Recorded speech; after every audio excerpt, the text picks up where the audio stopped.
ASER laa nekk depuis 2009. oui. dossier bii nii nga xamante ni moo nekk nii les sous-gras de la presse.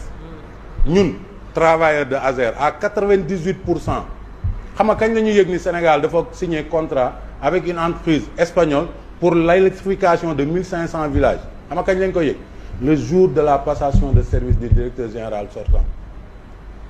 man Alioune Badara Lo ak pas mal de mes collègues yoo xamante ni ñi ngi biir ASER jour boobu la ñu yëg ni y a un contrat entre une entreprise espagnole dénommée AAE Power et une entreprise et l'agence sénégalaise d'électrification rurale pour faire des villages te boobu bi man j'ai posé la question avant boobu bi ñu ma joxee une requête pour ma liggéey ci parce que dans la direction où je suis on fournit la liste des villages parce qu'on gère la base de données villages du Sénégal bi ñu ma joxee këyit ne ma une requête de AAE Power Sénégal pour une liste de villages damaa dem ba ci kilifa gi DG bi parce que moi je travaille comme ça ma ne ko DG AAE Power abréviation la quoi lan lay signifier ak kan la mu ne ma limite-toi à ce qu'on te demande. Ah bon? demal nga fournir liste village deewul de mu ngi dund ma wàcc def sama liggéey tout en ayant dans un coin de ma tête que suba buñ ma laajee ci dossier bi sama premier tontu loolu lay doon. Le contrat a été signé avant l'alternance les fonds ont été libérés avant l'alternance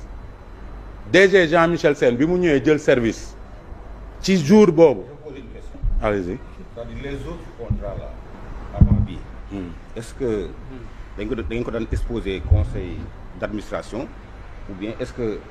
le personnel était informé avant. conseil d'administration c'est autre chose parce que foofu ñemewoo def dara ci kër te yéegaloo ko conseil d'administration en tant qu'ancien administrateur. j'ai posé non en une fait il question. veut dire ndax yeneen contrat yi ñu doon signé. yeneen contrat bi ñun dañ ko doon yéeg en tant que travailleur. par quel canal. dañu doon def ay kick-off meeting dañu doon def ay préparation dañu doon ñëw ñun la direction des études et de la planification ñu xamal ñu jox ñu fiche de projet bi ñu xam le nombre de villages à fournir xam les cibles à atteindre est-ce que comprends nga parce que enveloppe lañ lay jox. non da déedéet leer man doyalu ma bu leeree te doyalu ma damay wax mu gën a leer est-ce que comprends nga dama ne bu ñu la joxee enveloppe ne la enveloppe bi 91 milliards la yow da nga am ay études techniques ak ay études démographiques yoo war a def pour atteindre une cible plus large. les villages bénéficiaires. noonu lay demee parce que doo ne am naa 91 milliards rek damay électrifier Thiaroye ginnaaw raay ak fële non dafa am ay cibles à atteindre moo tax loolu yëpp ça doit faire l'objet des comités de direction yoo xamante ni dañ ciy liggéey mais projet bi AAPO EPC bi ñuy signé ak ASER loolu amul lu tax amul nag dafa am lu ko waral parce que y avait un démarcheur du projet en la personne de Seydou Kane moom moo dem ba créer la société AAPO Sénégal en février 2024 loolu yëpp il faut ñu koy bind di jàpp date yi en février 2024 la AAPO Sénégal juddu alors que AAPO EPC yàgg na exister man xawma ko sénégalais yi xamuñu ko mais ki jiite woon ASER ak ñi muy liggéeyal xam nañ ko ba signé ak moom un contrat de 91 milliards léegi Bachir dafa wax lu am importance mu ne jàpp nit ku def surfacturation ba pare continuer di négocier ak moom ASER négocier wul ak Seydou Kane l'auteur de la surfacturation c'est Seydou Kane parce que il était prestataire en tant que fournisseur de poteaux ci biir projet bi maanaam marché bi lépp lu jëm ci fourniture de poteaux Seydou Kane moo la ñu joxoon prérogative boobu ci connexion bi mu am wala entente bi mu am ak AAPO EPC ñoom ñoo ko ne ci pàcc projet bi loolu lañ la sant yow yaa gérer affaire fourniture de poteaux Seydou Kane mooy defar boot espagnol yi ñoo ko wax loolu espagnol yi ñoom ñoo ko wax loolu de waaw parce que sénégalais yi ba léegi ASER bi ñu signé contrat bi ak AAPO EPC moom mooy suñu interlocuteur de espagnol ya mooy suñu interlocuteur ñun Seydou Kane du suñu interlocuteur Seydou Kane tey jii ñëpp ñi toog di ko défendre du kenn kuy génne benn document bu lié Seydou Kane ak ASER li leen mën a li fi nga xamante ni mën nga fa teg sa baaraam ne fii am na fu ñu bind AAPO EPC AAPO Sénégal ASER mooy xam nga lan benn mémorandum benn entente bu ñu am entre AAPO EPC ñëw na nee na DG ASER bi fa nekkoon man de jël naa Omar muy AAPO Sénégal pour bu ñuy def contrat bi moom moo may jox ay poteaux en béton mémorandum boobu kan la lié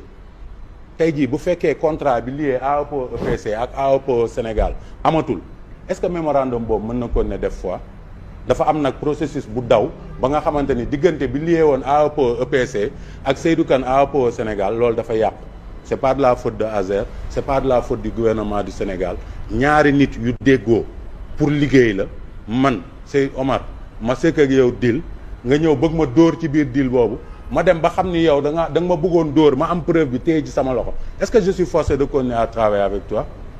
Seydou Kane li mu def mooy déjà par rapport à la surfacturation des poteaux je pense que le DG de Azer est sorti hier et a montré des chiffres parce que man ñi ma gis ñiy wax ci Azer yëpp doo gis kenn ku ciy permettre sax mu def nii document pour ñu def capture d'écran wax nañ ma dégg naa est-ce que poser question à insigner ak wax lu la wóorul depuis le début du kenn koo xamante ni génne na kayit te ñun waa Azer saa yi ñu génnee dañuy teg ay kayit ci kaw table bi ba ci démb DG bi muy def sa sortie il vous a dit où était la surfacturation poto buy jar 200 000 ñu jaayee ko 1 million poto buy jar lii ñu jaayee ko ñu bëgg ko jëndee lii poto buy jar lii ñu bëgg ko jëndee lii mu ne loolu marché bi yëpp mënuma toog fii nii sans les documents pour wax la ñaata poto la mais biñ ko évaluer loolu noonu li mu surfacturé ci poto yi wala mën nañ ko tuddee sax surestimation parce que jotul jàll biñ ko évaluer c'était une enveloppe de 15 milliards 900 et quelques millions mais loolu la ñu jël ñu traduire ko en village supplémentaire mais Azer ba léegi continuer wul di wax ak ki defoon surfacturation de parce que Azer waxul ak Seydou Kane AEPO EPC parce que signé wul ak moom contrat du wax ak moom pourquoi mu war a wax ak moom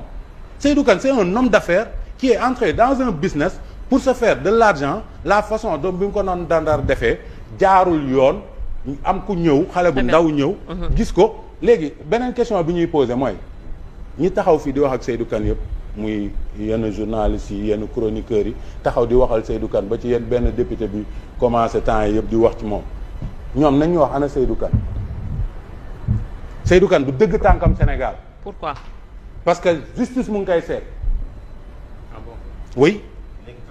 ma ne man maa la ko wax yow kan man maa la ko wax ma ne Seydou Kane du dëgg tànkam Sénégal parce que justice mu ngi koy seet li mu utiliser ay faux documents administratifs dem di ci dóori un espagnol loolu mu ngi ci loxo justice mu ngi koy wër. Seydou Kane mandat d'arrêt contre lui. Non, il n'y a pas un mandat d'arrêt. Il a été convoqué pour une comparution. C'est juste une convocation. bi ñu ko convoqué pour une comparution la daw Sénégal ba léegi dëggul tànkam Sénégal. Maintenant disparition. waaw 36 milliards yi c'est de l'argent qui a été décaissé par l'ancien directeur général, l'ancien ministre de l'économie et des finances, l'ancien directeur du budget ak ñooñu fi nekkoon nga xamante ni ñoo gérer finance su Sénégal ñoom ñoo def décaissement yooyu sur 2 titres benn sur avance de démarrage beneen sur avance sur travaux xawma engagés dépenses engagées tey jii fi ñu war a jaajëfale Jean-Michel Sène te gis ni dafa bëgg a intérêt Sénégal projet bi Bachir mu ngi wax mu ne projet bi démarré wu mais loolu amul projet bi démarré na man Azer laay liggéey c'est une information que je vais te donner tey jii fi mu toll nii on l'a Je ne le savais pas. ah waaw tu ne le savais pas Je savais pas. d'accord naa ci ak yow Bachir parce que yow xam naa la Voilà. man Vélingara am naa fa ay mbokk de waaw xam naa nitu Vélingara ni ñu mel seen intégrité ak lépp xam naa Merci beaucoup. c'est je te jette pas de fleurs nag Merci. dama leen travaux yi mu ngi dem tey jii on avait fait une phase pilote de 40 villages pour évaluer le temps bi nga xamante ni moom la ñu mën a imposer les entreprises qui exécutent le marché Très pour bien. wax leen ci temps boobu lañ ko bëgg a am D'accord. tey jii au niveau de Ziguinchor au niveau de Mbour au niveau de Kaolack au niveau de des 14 régions am na ay villages pilotes yoo xamante ni tey samp nañu poto yi ñu ngi tirer lignes yi te incha allah en fin juin Très on bien. va faire la mise en service de ces villages là kon projet bi mu ngi dox Très bien. Alors justement la ñu war a électrifier pour l'ensemble du projet 1740 retiens bien ce nombre 1740. ma ne dama ne fi mu toll nii on a commencé Phase par la pilote. phase pilote de 40 et Très d'ici bien. la fin de l'année 2025 fii ak fin 2025 bii Mais nii léegi incha allah on sera à 400 villages mis en service Très bien. Alors Diouf bindal chiffres yooyu yëpp Diouf maa ngi ma ne ñëw nga ci yow bind après. chiffres yooyu ba pare bu ñu ci yeggee ñu werante ci mais man du ma firi gént te du ma wax sa xalaat